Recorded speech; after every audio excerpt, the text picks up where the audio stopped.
Hello everyone, welcome to the scholars. This is Aman here. मैं आपके लिए एक सीरीज चला रहा हूँ जिसका नाम है कॉन्सेप्ट बूस्टर सीरीज। ये मैथ्स के लिए चल रही है। इसमें छोटे छोटे टॉपिक जो हैं, कॉन्सेप्ट है, मैं उसको कवर करने की कोशिश कर रहा हूँ ताकि जो क्वेश्चन है आप सही तरीके से सॉल्व कर पाएं। तो जो आज का हमारा नेक्स्ट टॉपिक है उस पर हम शुरू करते हैं। तो चलिए हम लोग आज शुरू करते हैं।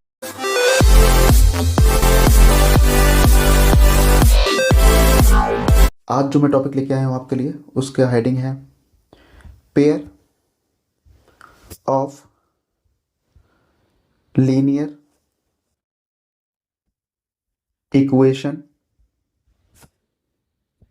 इन टू वेरिएबल। यानी कि दो वेरिएबल की बात करेंगे। और कौन सी इक्वेशन की बात करेंगे हम लोग? लीनियर इक्वेशन की बात करेंगे। जैसे कि मैंने आपको बताया था लीनियर इक्वेशन क्या, जो लीनियर इक्वेशन या फिर लीनियर पॉलिनोमियल क्या होते हैं, मैं इससे पहले बता चुका हूँ आपको। तो वैसे ही आप समझते हैं लीनियर इक्वेशन क्या होती है। लीनियर इक्वेशन का मतलब ये होता है, यानी कि लीनियर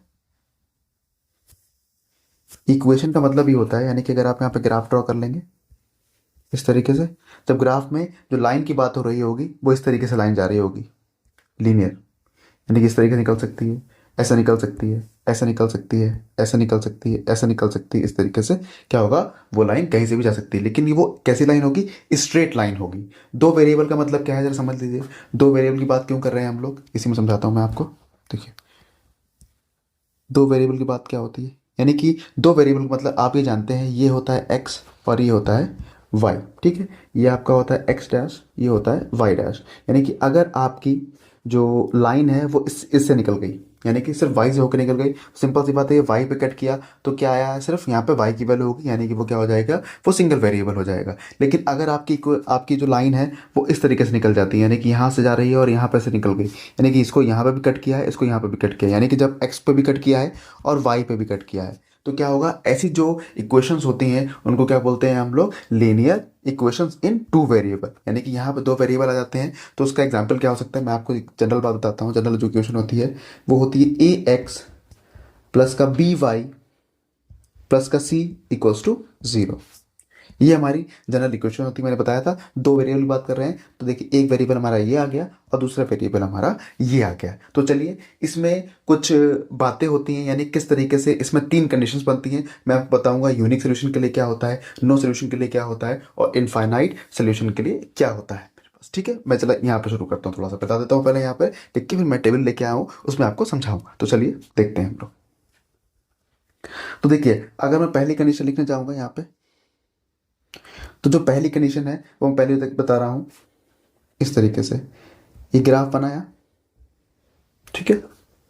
इसमें कंडीशन क्या होगी? इसमें कंडीशन ये होगी कि एक लाइन इस तरीके से निकल रही है, ठीक है, एक लाइन इस तरीके से निकल रही है। आपको मालूम है ये आपका एक्स है और ये आपका वाई है, ये आपकी लाइन है। तो ये जो पॉइंट ऑफ इंटरसेक्टिंग है ये, तो यानी कि ये जो पॉइंट है, पॉइंट ऑफ इंटरसेक्टिंग है, ठीक है, पॉइंट ऑफ इंटरसेक्टिंग है। यानी कि यही हमारा होगा क्या, यूनिक सोल्यूशन। यानी कि जब ऐसी कंडीशन दिखाई पड़ती है आपको ग्राफ के अंदर, तो वहां पे क्या होता है, वहां पे होता है यूनिक सोल्यूशन। यूनिक सोल्यूशन का मतलब क्या होगा, यानी कि सिंगल सोल्यूशन होगा, यहाँ पे सिंगल सोल्यूशन होगा। समझ में आ गया आपके? चलिए अब आगे बढ़ते हैं चीज़ों को। और एक और चीज़ इसमें जरा लिखने वाली बात है, इसमें क्या होगा, यानी कि यहाँ पे आप लिख सकते हैं, इसको लैंग्वेज थोड़ा लिख देता हूँ मैं। Line intersect intersect each other. और किस तरीके से काम करता है ये होंगी consistent, consistent pair of equation बनेगा इसमें। कंसिस्टेंट पेयर ऑफ इक्वेशन आपको देखने को मिलेगा, ठीक है। दूसरी बात करता हूं मैं, देखिए दूसरी बात जो है वो हमारी आ जाती है नो सोल्यूशन के लिए। नो सोल्यूशन की बात करते हैं हम लोग। नो सोल्यूशन का मैं आपको ग्राफ बनाऊंगा, यहाँ पे समझिएगा इस तरीके से।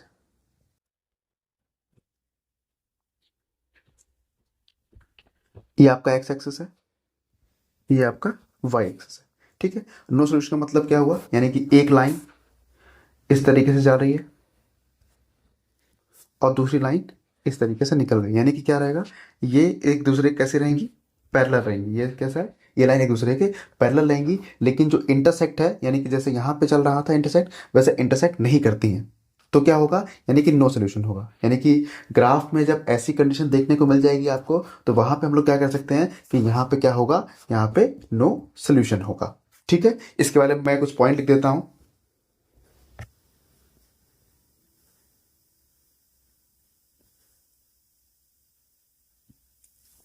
कुछ पॉइंट्स ये हैं, जैसे कि जो मेन मेन पॉइंट मैं लिख देता हूं, यानी कि इसमें जो है लाइन कैसी होंगी, पैरेलल होंगी।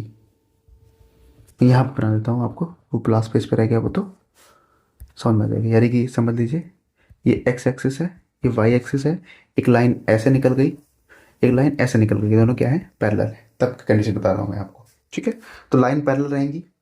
ठीक है, और नो सोल्यूशन होगा इसके लिए, यानी कि जब इंटरसेक्ट ही नहीं किया दो लाइंस ने, तो सोल्यूशन बनता ही नहीं है। सिंपल सी बात है ना, यानी कि जब इंटरसेक्ट करेंगी, कट करेगा, एक दूसरे को लाइन कट करेंगी तो सोल्यूशन बनेगा, कट ही नहीं किया तो सोल्यूशन नहीं बनेगा वहां पे। ठीक है, और और क्या रहता है, ये इनकंसिस्टेंट रहती हैं, इनकंसिस्टेंट पेयर ऑफ इक्वेशन, इसमें पेयर ऑफ इक्वेशन देखने को मिल जाता है इसमें। ठीक है, समझ में आ गया होगा आई होप आपके। ठीक है, तो अगली बात हम लोग कर लेते हैं। तो हमारा थर्ड वाला जो कॉन्सेप्ट है वो है हमारा इनफाइनाइट सोल्यूशन के लिए। इनफाइनाइट यानी कब आप कह सकते हैं कि दो लीनियर इक्वेशन के इनफाइनाइट सॉल्यूशंस हो सकते हैं। जरा बहुत लॉजिकल चीज़ है, समझ लीजिएगा। यहाँ पे मैं ग्राफ बनाता हूँ, यहाँ पे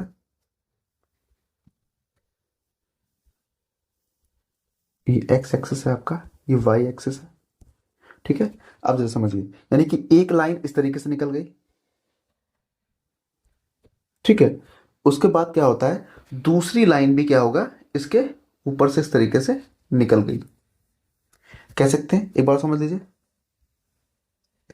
ऐसे करके लाइन, जब यानी कि लाइन एक के ऊपर एक ओवरलैप कर जाती हैं, यानी क्या होता है, जब लाइंस, जो लाइंस रहती हैं ओवरलैप करती हैं, ओवरलैपिंग, ओवरलैपिंग यानी कि लाइंस क्या करती हैं, ओवरलैपिंग करती हैं, तो इसको बोलते हैं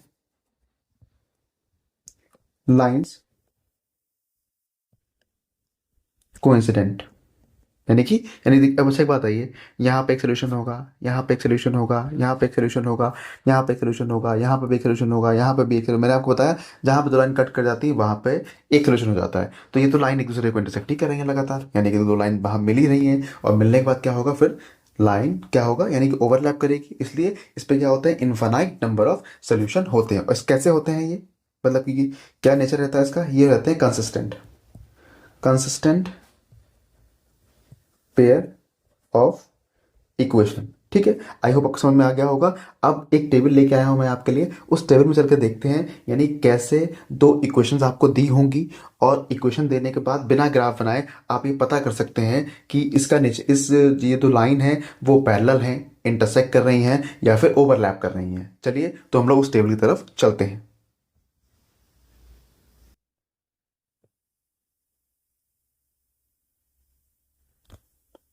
देखिए, ये हमारे पास टेबल है, इसको देखना रहेगा आपको प्रॉपर तरीके से। देखिए, यहाँ पे मैंने, देखिए वो सेम सिचुएशन मतलब लगा रखी है यहाँ पे, ये देखिए। हम्म, ये देखिए इस तरीके से, यानी कि ये देखिए पेयर ऑफ लाइन है, यानी कि यहाँ पे लाइन की बात कर रहे हैं, यानी कि ये देखिए ये वेरिएबल है, ये क्या है, वेरिएबल है। मैंने पहले आपको बताया है, मैं यहाँ पे लिख भी देता हूँ यहाँ पे एक, इस तरीके से देखिए, ए एक्स प्लस का बी वाई प्लस का सी इक्वल्स टू जीरो। यानी कि सिंपल सी बात है, अगर दो का कंपैरिजन करने जा रहे हैं, तो यानी कि ए वन हो जाएगा, बी वन हो जाएगा, सी वन हो जाएगा, और दूसरी की बात करेंगे तो वो क्या हो जाएगा, ए टू एक्स प्लस का बी टू वाई प्लस का सी टू इक्वल्स टू जीरो। यानी कि इस तरीके से दो क्या होंगी, कंडीशन हो जाएंगी। ध्यान रखिएगा, ये जो देख रहे हैं इसको रिप्रेजेंट करता है, ये जो देख रहे हैं इसको रिप्रेजेंट करता है, सब में बात कर रहे हैं। ये देखिए, ये देखिए दो इक्वेशन दे रखी हैं सब में। ठीक है, यानी कि आप ये समझ सकते हैं यहाँ पे, ये हमारी ए वन की वैल्यू होगी, ये बी वन की वैल्यू होगी, ये सी वन की होगी, ये ए वन की होगी, ये बी वन की होगी, ये सी वन की होगी, ए वन की होगी, बी वन की होगी, सी वन की होगी, ए वन की होगी, बी वन की होगी, सी वन की होगी। इस तरीके से सेम इसमें भी रहने वाला है। चलिए मैं आपको और कॉन्सेप्ट समझाता हूँ। तो यार मैंने बताया था आपको, बिना ग्राफ बनाए ही आप ये समझ सकते हैं या फिर जान सकते हैं कि किस तरीके से ये लाइन इंटरसेक्टिंग है, कोइंसिडेंट लाइन है या फिर पैरेलल लाइन है। ठीक है, जरा समझिए, समझने की कोशिश करते हैं हम लोग। देखिए ये क्या कर दिया, इनके रेशियो कंपेयर कर लिया, यानी कि जो यहाँ का A1 है और जो यहाँ का A1 है, यानी कि A1/A1 यानी कि B1/B1 और C1/C1, यानी कि ये देखिए ध्यान, अलग अलग वैल्यू आएगी। यहाँ के लिए C1 क्या हो जाएगा, 0 हो जाएगा। यहाँ के लिए C1 क्या हो जाएगा, -1 -9 हो जाएगा। यहाँ के लिए C1 क्या हो जाएगा, -4 हो जाएगा। ठीक है, चलो समझिए, अगर ये रेशियो, यानी कि देखिए हम बात करेंगे पहली, यानी कि बात कर रहे हैं इंटरसेक्टिंग लाइन होने के लिए क्या कंडीशन है।